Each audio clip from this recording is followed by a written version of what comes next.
What if everything you were told about the Andromeda collision was wrong? Not slightly off, not a minor miscalculation, completely, fundamentally wrong. You've heard the story before, Andromeda is hurtling toward us, but don't panic, it won't arrive for another 4 billion years. Earth will be long gone by then, sleep well, nothing to worry about. That's the version of events that made it into textbooks, documentaries, and late-night science segments. It's the story that gave humanity a comfortable sense of cosmic safety. But here's the truth that nobody is talking about. That story is built on a misunderstanding so basic, so overlooked, that once you see it, you won't be able to unsee it. The collision between the Milky Way and Andromeda isn't coming in 4 billion years. It has already started. Right now, as you watch this, and the evidence has been sitting in plain sight for over a decade. To understand why, you first need to rethink what a galaxy actually is. Most people picture a galaxy the way it appears in photographs, a glowing spiral of stars, elegant arms of light curving outward from a bright core. That image is real, but it's deeply incomplete. What you see in those photographs is only the innermost portion of the galaxy, the luminous heart of something far, far larger. Every galaxy in the universe, including our own Milky Way and our neighbor Andromeda, is surrounded by an enormous invisible structure called a galactic halo. This halo is a vast sphere of dark matter, ancient stars, thin gas, and scattered stellar debris that extends hundreds of thousands of light years beyond the visible disk. It doesn't glow, it doesn't shine. You'll never see it in a photograph. But it's there, and its size changes everything.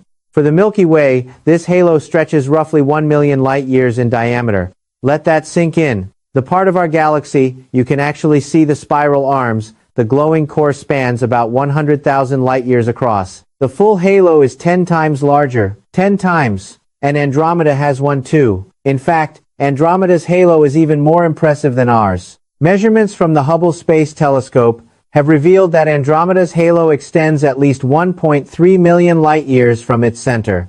In certain directions, some estimates push that figure beyond 2 million light years.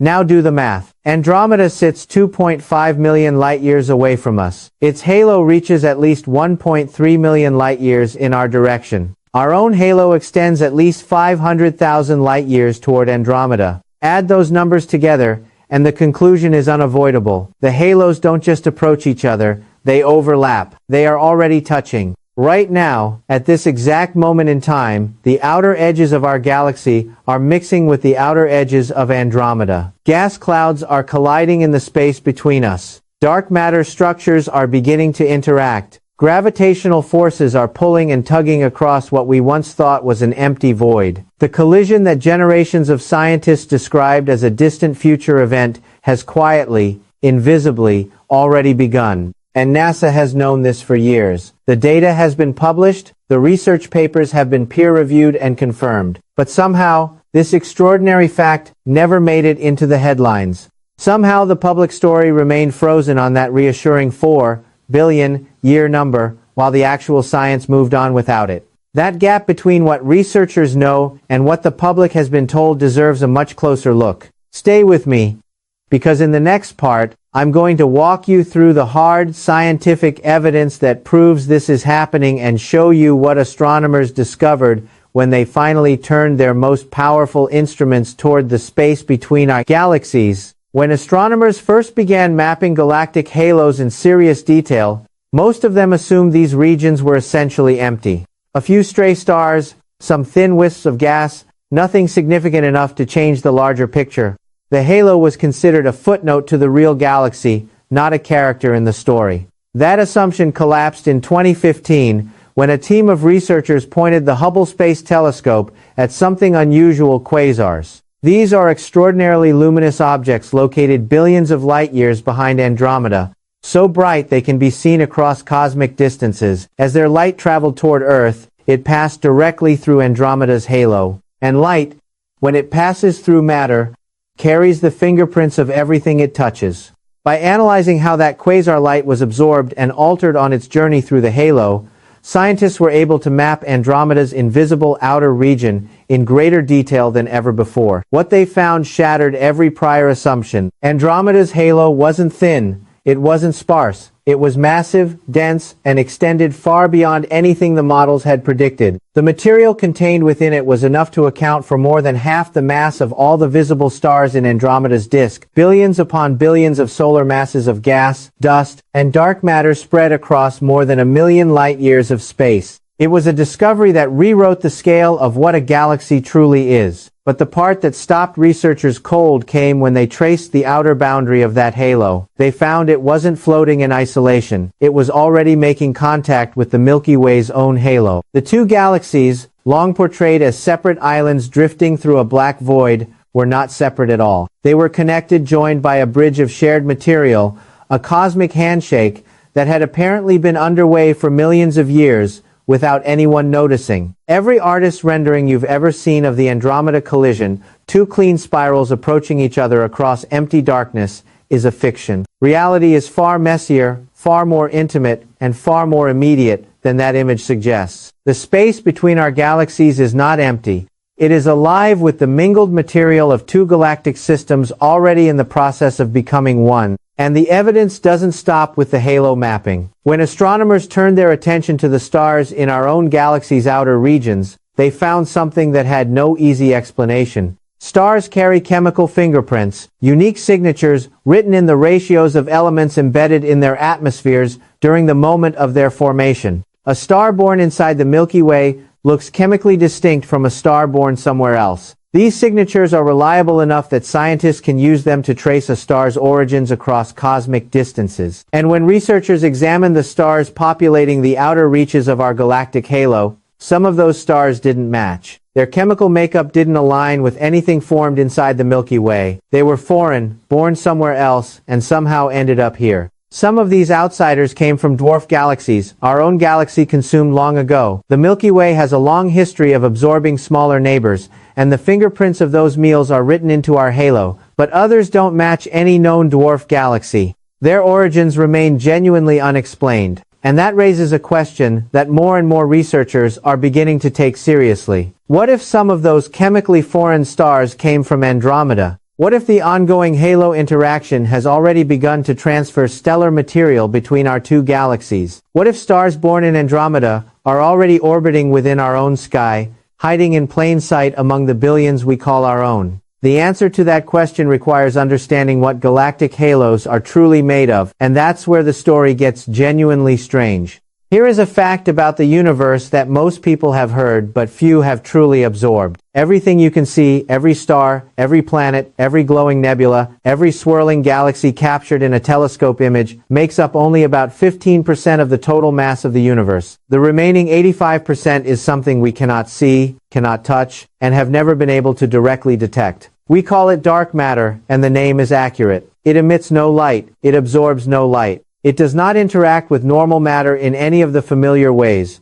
The only evidence we have for its existence is the one thing it cannot hide: gravity. Dark matter pulls on everything around it. It bends light passing through space.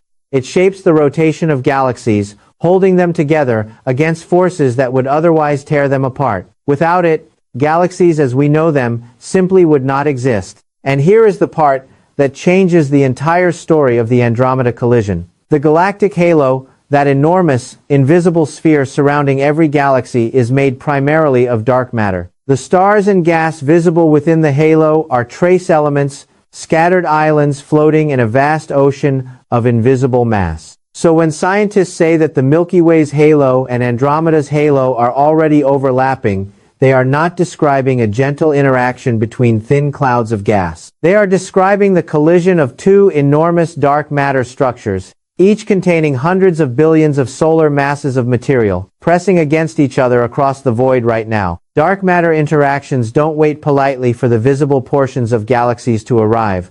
They are already underway, and computer simulations of galactic mergers consistently confirm this. When researchers model what happens when two massive galaxies approach each other, the dark matter halos always make contact first. They reach toward each other, distort, stretch, and gradually interpenetrate, forming a single combined structure long before the bright stellar cores ever come close. And as the halos merge, they generate gravitational ripples that travel inward, slowly but relentlessly perturbing the orbits of stars deeper within both galaxies. In other words, Andromeda's gravity is not a future concern. It is an active influence on our galaxy today. The Milky Way's gravity is simultaneously shaping Andromeda's outer regions. These are not predictions. These are measurable realities. The implications are difficult to fully appreciate, but worth trying. The interaction that most people picture as a single dramatic future event, two spirals crashing together in a blaze of cosmic fireworks, is actually a process that unfolds across billions of years,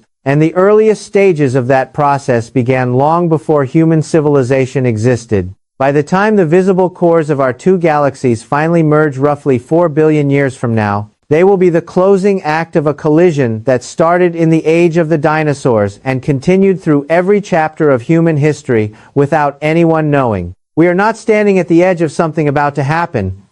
We are living through the middle of something already in motion. Every year that passes, the halos merge a little deeper. Every century, the gravitational connection between our galaxies grows a little stronger. Every million years, the tidal forces reach a little further inward toward the stars we can see. The pace is slow by any human measure, but it is relentless and it is real. And beyond the dark matter story, there is another layer of evidence that makes this even more concrete, one that involves ghost rivers of stars being torn from both galaxies and cast across the void. That evidence is some of the most dramatic in all of modern astronomy, and it tells us the collision is far more violent than anyone initially predicted. Astronomers have a name for one of the most haunting signatures of galactic interaction. They call them stellar streams, long, ribbon-like arcs of stars that have been gravitationally stripped from their home galaxies and stretched across hundreds of thousands of light years, like threads pulled from unraveling fabric. Our galaxy is surrounded by these ghostly structures. The most well-known is the Sagittarius Stream, a sweeping arc of stars being slowly torn from a dwarf galaxy that the Milky Way is in the process of consuming. But it is far from alone. The Orphan Stream, the Palomar 5 Stream, the GD1 Stream. Each one is a trail of stellar wreckage marking the path of a smaller galaxy that wandered too close and was gradually dismembered by gravity. Our galaxy has left a long history of these encounters written across the sky in starlight.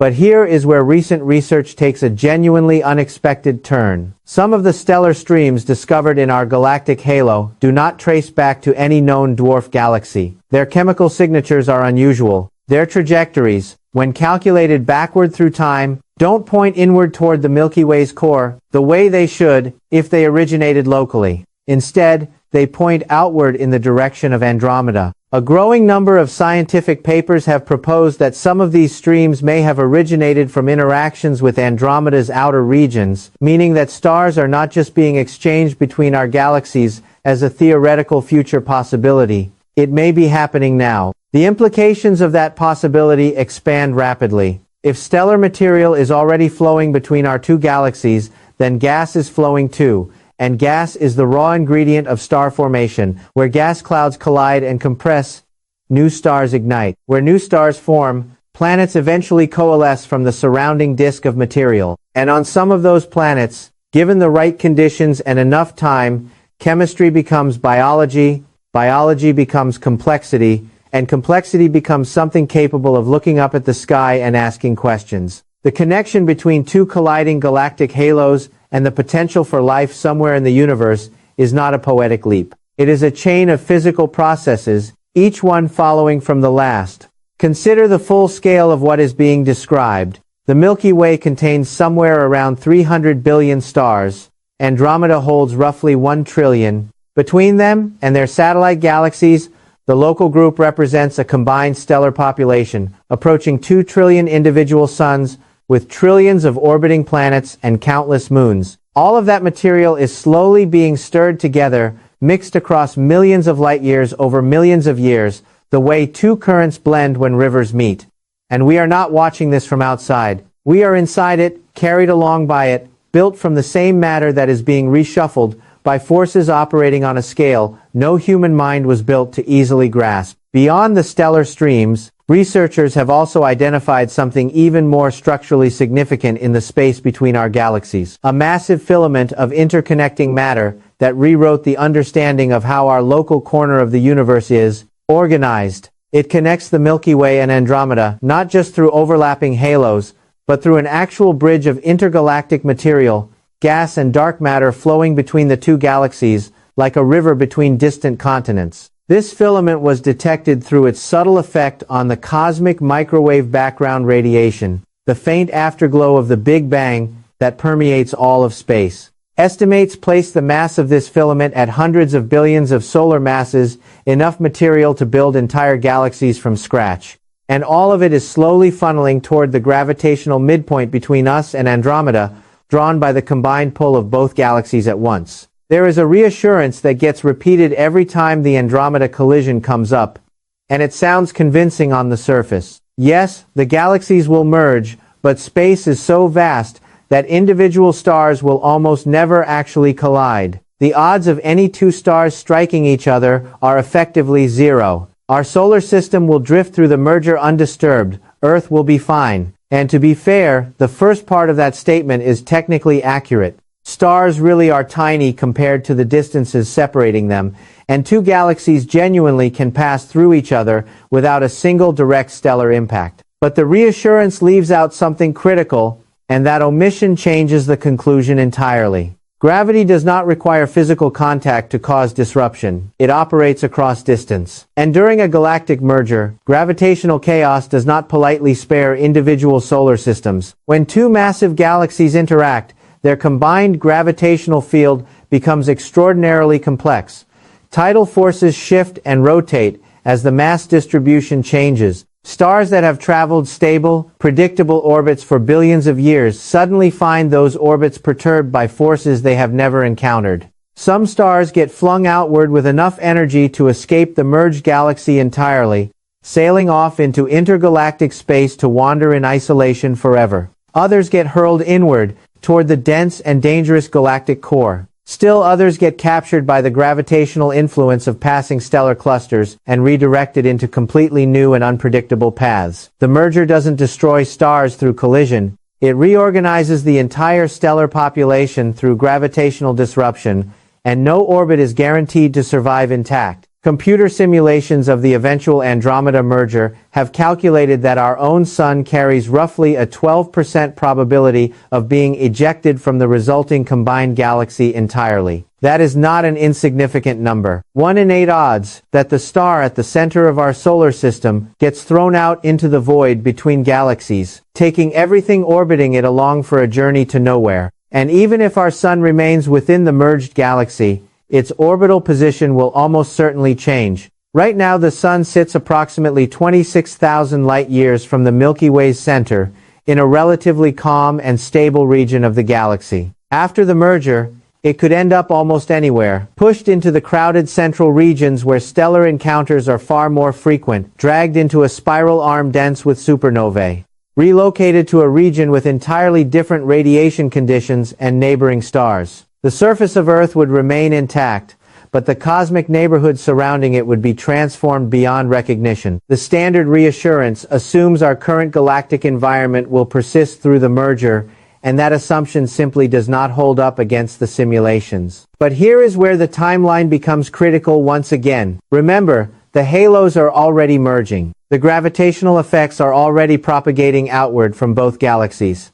The question is no longer whether our solar system's orbit will eventually be affected. The question is how long before those effects become measurable. And the answer, based on the most recent modeling, is sooner than the 4 billion year figure suggests. Beyond our own solar system's fate, there are additional galactic players that complicate the picture further. Andromeda is not the only large galaxy moving in our direction. The Triangulum Galaxy, catalogued as Messier 33, is the third largest member of our local group and sits about 3 million light-years away, also traveling through space in our general vicinity. Some simulations suggest it may interact with the Milky Way before Andromeda does. Others indicate it will collide with Andromeda first, introducing another layer of gravitational chaos into an already complex multi-body system. Then there is the Large Magellanic Cloud, a satellite galaxy of our own Milky Way that is far more massive than typical dwarf galaxies.